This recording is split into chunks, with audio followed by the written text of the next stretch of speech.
distinguished delegates of the forum. We thank Special Rapporteur and the Chair of the Expert Mechanism on the Rights of Indigenous Peoples for their work.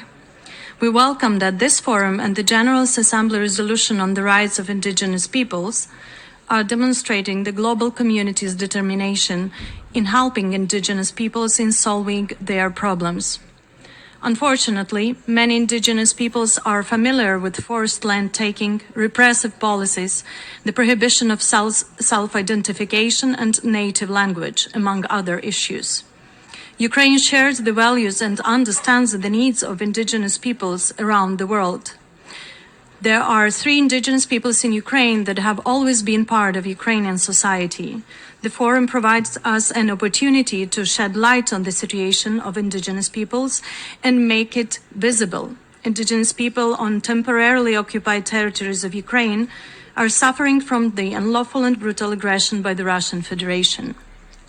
For the past 9 years, the Crimean Tatars, who are the most numerous indigenous peoples of Ukraine, have been severely suffering under occupation by the Russian Federation. The Crimean Tatars, as well as other indigenous peoples of Crimea, have been subjected to persecution and an overall sense of insecurity. Their basic human rights, including their freedoms, identity, culture, traditions, and language, have been violated. Since full-scale aggression of the Russian Federation against Ukraine last year, there has been an increase in illegal conscription by the aggressor state of the indigenous people in Crimea, including Crimean Tatars, to fight against their own state.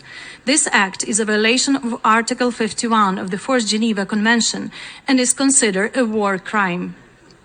An oppressive tactic reminiscent of the Soviet regime, which expelled nearly 200,000 Crimean Tatars from their homeland in 1944, is used today. Under occupation, the Crimean Tatars are once again facing repression, arbitrary arrests, enforced disappearances, killings, and are being denied the right to peaceful assembly and freedom of speech. Recognized by the General Assembly, the aggressor state should be stopped immediately, and it will be stopped. And the rights and freedoms of the indigenous peoples in Crimea should be restored. We must work together to put an end to these violations of human rights and ensure that justice for Crimean Tatars and everyone who is suffering under aggression and occupation is there. Thank you. Je remercie. I thank